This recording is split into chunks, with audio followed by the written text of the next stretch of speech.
ঢাকা বিশ্ববিদ্যালয় কেন্দ্রীয় ছাত্র সংসদ ডাকসু নির্বাচনে জাতীয়তাবাদী ছাত্রদলের পূর্ণাঙ্গ প্যানেল ঘোষণা করা হয়েছে।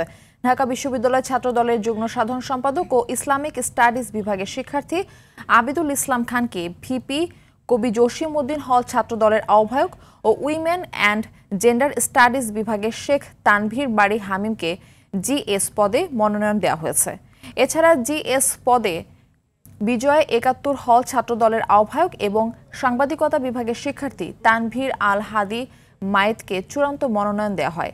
সকালে ঢাবির অপরাজেয় বাংলা ভাস্কর্যের পাদদেশে এই প্যানেল ঘোষণা করেন সংগঠনটির কেন্দ্রীয় সভাপতি রাকিবুল ইসলাম রাকিব।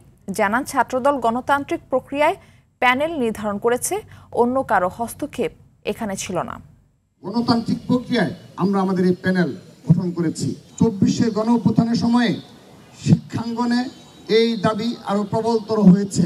ডাকসুর সহসভাপতি হিসাবে ছাত্রদল মোহাম্মদ আবিদুল ইসলাম খানকে মনোনীত করেছে।